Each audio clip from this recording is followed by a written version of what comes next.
Kosova vizesiz ve çok kolay gelebileceğiniz bir ülke Türkiye'den. Herkese merhaba, ben Ece Yılmaz. Kanalıma ve videoma hoş geldiniz. Bugün Kosova'nın başkenti Priştine'deyim. Bir önceki videomda Prizren'deydim. Aslında ilk önce Priştine'ye gelmiştik ama çok geç bir saatte gelmiştik ve ertesi gün Prizren'e geçmeye karar verdiğimiz için burayla bir türlü tanışamamıştık, yani gezememiştik. Şimdi buraya geri döndük. Buranın bir meydanına geldim. Buranın sembolü olmuş bir anıt heykeli var. İskender Bey'in heykeli bulunuyor aslında. Devlete bayağı ters düşmüş, sonradan halk kahramanı olmuş. Prizren çok tatlıydı. Herkes diyor ki Prizren çok daha güzel. Burası için biraz böyle daha düşürdüm ben açıkçası beklentilerimi ama yine iyi olacağını da düşünüyorum açıkçası. Göreceğiz. İskender Bey heykeli ve bu da meydanı. Burayı bu şekilde süslemişler. Noel Baba mevcut. Şurası galiba tiyatro. Evet, tiyatro binası. Burada bir upuzun bir yol var. Bu yolu akşam yürürüz diye tahmin ediyorum. Çünkü şimdi diğer yerlere gideceğiz. Öbür tarafta kalıyor. Ters istikamete doğru yol alacağız. Meydanı geçtikten sonra biraz daha böyle cami bölgesi demek istiyorum. Çünkü bayağı bir cami var. O tarafa doğru ilerliyoruz. Biraz daha eski şehrin olduğu kısım aslında. Şu an Çarşı Camii'ye bakıyorum karşımda. 1300 yılında yapılmış, Fatih Sultan Mehmet tamamlamış en son inşasını da. Önceki videoda da bunu söylemiştim. Camiden daha fazla olan başka hiçbir şey yok gerçekten. Bir camiden çıktım. Az önce gösterdiğim bu cami. Şimdi arkamda bir diğer cami. Şurada görüyorsunuz bakın. Yaşarpaşa Camii var. Şimdi oraya doğru ilerliyoruz. O da yine 1800 civarlarında yapılmış. Yani aslında Osmanlı döneminden kalma o kadar fazla cami var ki ard arda ilerliyoruz. Bu arada iki cami arasında da Kosova Müzesi varmış. Ben kaçırmışım bu noktayı. Onu da size şöyle göstermek istiyorum. Bakın diğer cami burada kaldı. Burası Kosova Müzesi. Burası da bizim Yaşar Camii. Üst üste iki cami gösterdim ama bitti mi? Asla. Üçüncü caminin oradayız. Fatih Sultan Mehmet Camisi'nin buradayım. Ve karşımda da bir tane saat kulesi yer alıyor. Saat kulesini de bu az önceki Yaşarpaşa Camii'yi göstermiştim ya. Yaşarpaşa yaptırmış saat kulesinde. 18. yüzyıldan kalma. Onun dışında bu Fatih Sultan Mehmet Camisi'ni de konuşmak gerekirse 1400'lerde yapılmış. 1460 civarı bir şey olması lazım. Ama 2012-2013 yıllarında TİKA onarmış burayı. Ne kadarını değiştirdiler, nasıl yaptılar tartışılır ama oldukça aslında baktığınızda eski, ama tabii buradaki bütün camiler onarılmış TİKA tarafından. Yani şu ana kadar gezdiğimiz neresi varsa hep TİKA tarafından bir onarılma ibaresi görüyorum. Garip olan şu ki ard arda 3 tane çok yakın cami var ve gerçekten bu şehir tamamen camiden oluşuyor. Yani buraya gelince bu dediğimi çok iyi anlayacaksınız. Camiler bir anda bir başlıyor. Her taraftan hoppala bir ses, yani o kadar fazla. Türkiye'de ben bu kadar ses duymuyorum. Size o kadar söyleyeyim. Saat Kulesi ve de karşısında Fatih Sultan Mehmet Camii yer alıyor. Denk geldik. Ucundan çekebildim. Videoyu ilk açtığım meydandan dümdüz aşağıya doğru yürüyoruz şu anda. Burası kocaman bir meydan ve meydanın sağında solunda kafeler, restoranlar vesaire yer alıyor. Ufak tefek bazı dükkanlar da var. Oldukça yürümesi rahat ve oldukça geniş bir yol. Aynı zamanda yılbaşından dolayı da şöyle ışıklandırmalar var. Bakın arkada sarı sarı gözüküyor. Keyifli bir yol. Bu yolun sonu farklı bir meydana çıkıyor. O meydana gidiyoruz. Burayla alakalı sadece bir bilgilendirme. Biliyorsunuz ki biz saat uygulamamızı kaldırdık ama burada devam ediyor ve aramızda 2 saat farkı var.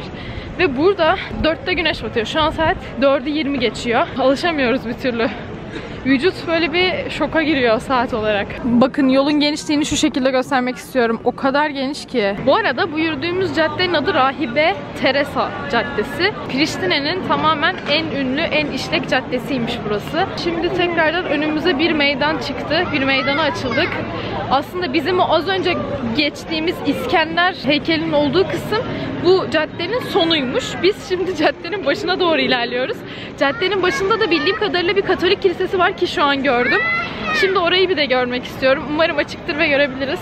Merak ediyorum. Bu arada gerçekten çok iyi süslemişler etrafı. Her yerde koca koca yılbaşı ağaçları, ışıklar, yani inanılmaz bir şey var.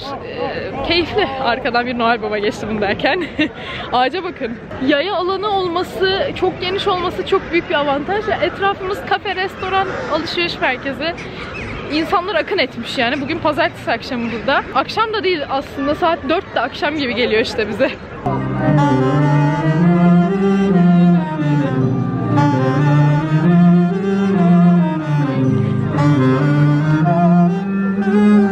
Şehir ışıl ışıl derken tam olarak bundan bahsediyordum. İnanılmaz ışıklandırmışlar. Hala aynı caddeden devam ediyoruz. Aynı zamanda şu arkada bir katedral görüyoruz. O da Mother Teresa Katedrali. Oraya doğru ilerliyoruz. Tepesindeki Çan Kulesi'ne çıkılıp böyle şehir kuş bakışı olarak izlenebiliyormuş. Ama biz çıkmayı düşünmüyoruz şu anda. Biliyorsunuz klasik yılbaşı marketi muhabbeti burada da var. Her yer çay, kahve, sıcak çikolata, işte içki, yemek. Böyle hızlıca yenebilecek yemekler, işte makarnadır, pizzadır, dilim pizzadır falan filan, bayağı bir şey var. Bir konser alanı gibi bir şey yapmışlar. Bir sahne var. Oraya doğru ilerlemeye çalışıyorum açıkçası. Merak ettim orayı. Katedrale geldik. Yukarıda da insanları görebiliyorum. Çıkmışlar. Kapısı da burada. İçeride direkt sizi bir asansör karşılıyor. Gördüğünüz gibi kapısına çok güzel süslemişler yine. Yukarı çıkmak için ücret alıyorlar. İşte bu şekilde. Bu pazar yeri oldukça geniş ve burada konser alanı var. Bir trileçe daha denemeye geldik çayla birlikte.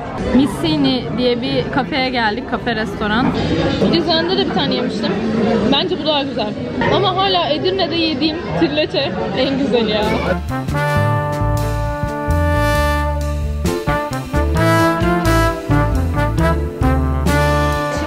Yemeğe geldik. Akşam yemeği Tiffany diye bir yere geldik. Bulmak biraz zor oldu. Navigasyon bizi bir otoparkın önüne getirdi. Meğersem otopark restoranın otoparkıymış. Yine yöresel yemekler söyledik ama bizimkilere çok benziyor. Yani elbasandır, işte güveçtir, sarmadır, mantıdır, o tarz şeyler var.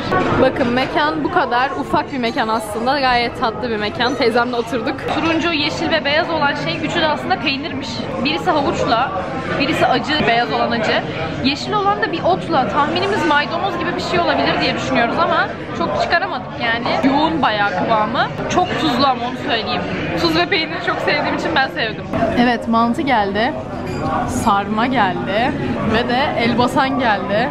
Buhardan dolayı göremediniz. O kadar sıcak ki güveçte geldi hepsi. Üşüdüğüm o dakikalara geldik. Hava soğudu. Keyifli bir yemekti. Türk mutfağının mantısı ve de sarması buradan iyi arkadaşlar. Elbasan tava gayet güzeldi. Salataları çok farklı. Sosu falan çok iyiydi yani. 26,5 euro ödedik bu arada total. Su falan her şey dahil. Konser alanına doğru ilerliyoruz. Müzik sesleri gelmeye başladı bile zaten. Etraf kalabalık, ışıl ışıl. Pazartesi akşamındayız. Hafta içi olmasına rağmen ortalık çok coşkulu. Ama bugün 25 Aralık. Noel yani hani. Christmas. Kosova'da bunu 7 Ocak'ta kutluyorlarmış aslında. Ortodoksluk muhabbeti falan olduğu için. Yine de güzel. Pristina yazımız var. Bir fotoğraf çekelim ya.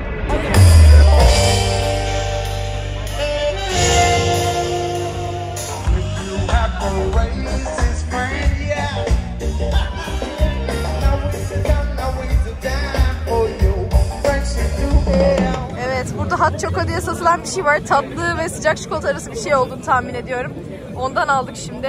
Gayet sıcak, çok güzel. Odaya geldim. Oda o kadar sarı ki. Işık da o kadar sarı ki. Sadece sapsarı çıkıyorum. Priştine'yi bir gün içerisinde gezdik diyebilirim. Görmediğimiz birkaç yer daha var aslında böyle aklımda olan. İşte bir newborn anıtı var. Bu Kosovaların 2008 yılında bağımsızlığını ilan ettikten sonra böyle yapılan bir anıt aslında. O her yerde böyle bangır bangır var ama onun çok da bir olayı olduğunu düşünmüyorum. Yani newborn yazısını böyle kocaman yazmışlar. Bütün magnetlerde orada, burada, şurada o yer alıyor yani. Sırf 2008'de hani bağımsızlığını ilan ettikleri için ve onu simgelediği için. Açıkçası Priştine bence Prizren'e oranla ya çok da gezecek bir şey yok mu acaba ya diyebileceğimiz bir şehir bir noktada ama bir noktada da yani böyle bir gün geçirmek için hani farklı bir yer göreyim, bir gideyim bakayım demek için mantıklı bir yer olduğunu düşünüyorum. Dün bir günlüğüne Prizren'deydik. Bugün bir günlüğüne Priştine'deydik. Gayet yetti. Fiyatlar da ortalama Avrupa ülkelerine göre baktığınızda çok daha uygun aslında. Sırbistan'la kıyas yapmam gerekirse bence kesinlikle burası Sırbistan'dan çok daha uygun. En son oraya gittiğim için orayla kıyas yapıyorum Balkan ülkelerinden. Yarın biz otobüsle bir yere daha geçeceğiz sabah.